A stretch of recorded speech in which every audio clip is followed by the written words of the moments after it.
Welcome to my channel, The Binge Eating Therapist. I'm Sarah, former binge eater turned psychotherapist. And today I want to talk to you if you're somebody who is feeling really stuck in your binge eating recovery. It could be that you've been trying to recover for a while now. You've been watching the videos, trying to do intuitive eating, trying to implement all these tools and suggestions that you're hearing, and you feel like you just keep falling short. What many of us do when we feel like that is we keep looking for answers. We keep looking for more answers. We think perhaps the reason why we haven't managed to get it is because we don't have enough information yet. But I would tentatively suggest that if you're feeling blocked, if you're feeling stuck, chances are that blockage or whatever it is that's getting in your way is inside here somewhere. And it isn't going to be anybody else who's going to be able to tell you exactly what that might be. But in this video, I'm going to suggest some things for you to recover and ask some questions and share some of my thoughts as well, just to see if any of it resonates with you and whether you might be able to just get a little bit of insight into where you might be getting stuck. I've said it before and I'll say it again. People try to change the way they eat by trying to change the way they eat. That's usually the methodology. You're just trying to make yourself do something different. You're trying to change your behavior. But actually, if the way that you are thinking and feeling isn't shifting, your behavior is always going to go back to what it was. We need to look at this emotional and psychological part of it, because without those inner shifts, the outer shifts in terms of what you actually do are not going to change. So what I'd like you to consider is when you say to yourself, I'm trying to recover from binge eating, what is it you are focusing on?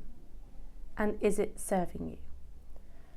So it might be that there's still a lot of weight focus for you. And maybe you feel bad about that because you've heard you're not supposed to focus on weight. So now you're in a conflict with yourself about the fact that losing weight is so important to you.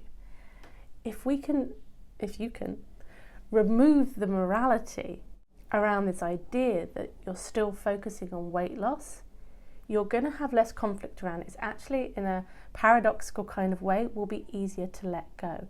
It is not wrong to want to lose weight. It's not wrong to try to lose weight. The question is simply, is it serving you? Is it helping you to get to where you want to go? So it might be that whenever your attention is being pulled off into ways of looking and thinking about things that's not helpful, rather than getting in a battle with yourself about it, to keep asking this question, oh, I'm focusing on this thing. Is that serving me? Not is that okay? Not is that what I should be doing? Is it serving me? And along a similar vein, what I want to really encourage you to consider is, what is it that you are telling yourself that you should be doing, how you should be thinking, and how you should be feeling? Because chances are you're doing this even if you don't realize it. Even if you are just listening to the things that me and other people are saying around this, and perhaps you think, yeah, that makes sense, I'm going to try and do that. What often happens, especially with the all or nothing thinking, is your brain starts turning that into a should. I should do this, I should do that. And then when you're feeling a certain way, I shouldn't be feeling like this because this isn't helpful. This judgment keeps us in a conflict, and when we're in conflict with ourselves, we stay stuck. There are no shoulds in binge eating recovery.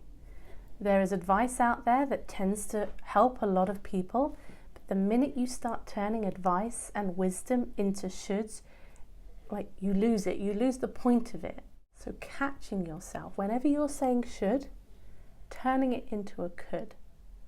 So on a community call recently, someone asked the question, they said they were having this sort of rebellious response to that there are foods that they should eat. So whenever a food was considered, I don't know, particularly high in nutrition, there was this idea that this is something that they should be consuming. And when you catch those sorts of shoulds, turning them into a could. I could eat these foods. Now what do I want to do? So if you were hearing things like, I don't know, the benefits of journaling, you say, I really should be journaling more often. I should be journaling more often. If you turn that into, I could be journaling more often. Do I want to? How do I feel about that? Is that in alignment with my values? We have this innate part of us that wants to feel free, that we need to feel like we're making our own choices. So even when we hear things and there are things that would potentially benefit us if we could do them and if we could feel a certain way, the minute we start telling ourselves that's how we should be feeling, that's what we should be doing, we lose something. We often lose the benefits of the thing itself that was supposed to be beneficial for us. The next thing I want you to consider, and this is a biggie, I want you just to consider the possibility that all those critical thoughts that you have about yourself, all those things that you believe about, I don't know whether it's about willpower or whether you just feel like you're this terrible person, you're out of control, you're this, you're that. Just consider, what if all these things you're believing about yourself are not true? This is not me trying to tell you that they're not. This is me asking you to consider whether they may not be true, just to cast a bit of doubt. If I get caught up in a negative thinking spiral about myself and I catch it, this is what I do. I'll say to myself, oh gosh, this feels really true to me right now, but it might not be. And just keeping that little bit of doubt, because haven't you been wrong about things before? Would you say that everything you've ever believed or thought has been correct? You may think, oh yeah, I get that, but this one is definitely correct. Well, it feels more right because chances are you've been thinking it for years. And you can probably find evidence to back up why all your critical thoughts about yourself are true. But it could be that we develop these beliefs about ourselves, and then our behavior starts to reflect our beliefs. So now you're looking at your behavior and going, well, I'm like this with food and I'm out of control and I'm doing this and I'm doing that and I'm making these promises and breaking these promises to myself. So I definitely am all the things that I believe about myself.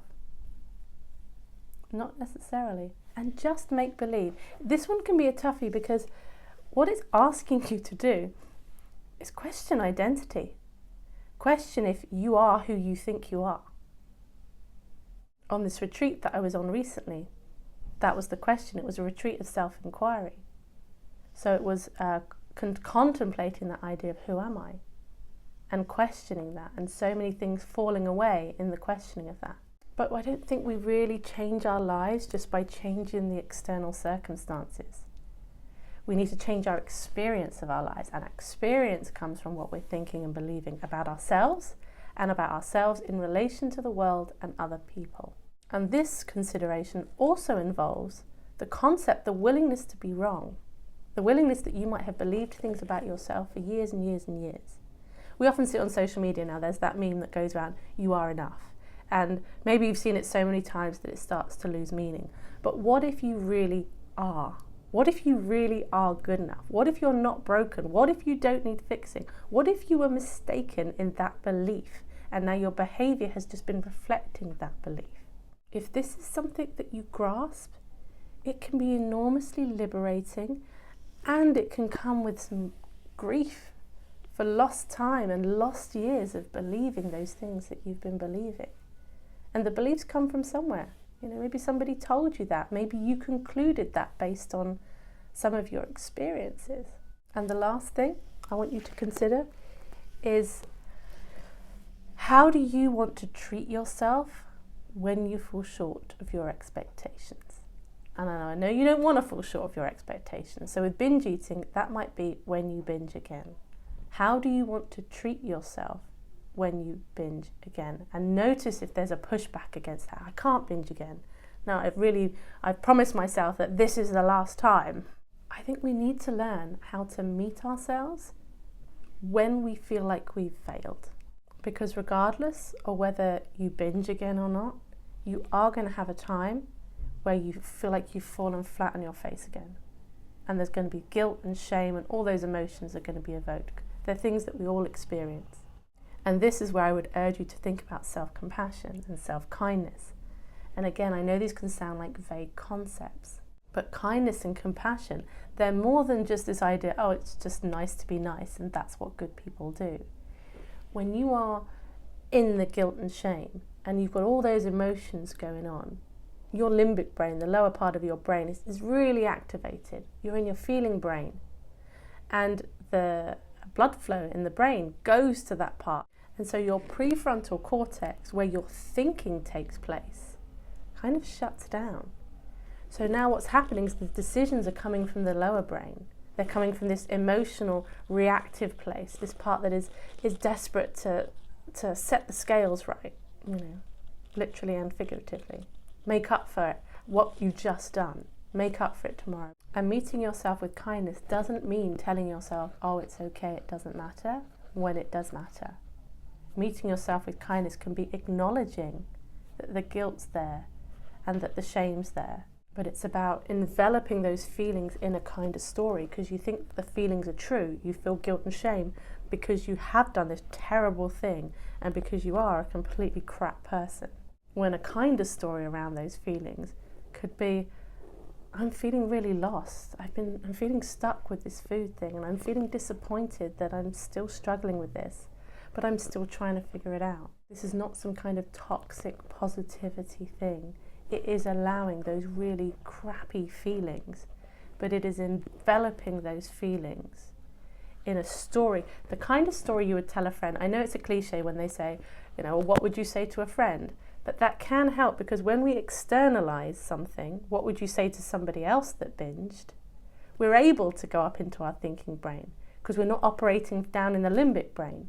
So this is where to start when you're trying to figure out your kind of stories. Sort of zoom out. I know we all think we're different. I know we all think that, but it's different for that person. It's different for that person because I'm fill in the blank, but we're really not that different. And if you're still feeling stuck, if you still feel like you're in this cycle of self-sabotage, you might find this video here useful. But that's it for today. I hope this one was helpful, and I will see you on the next video.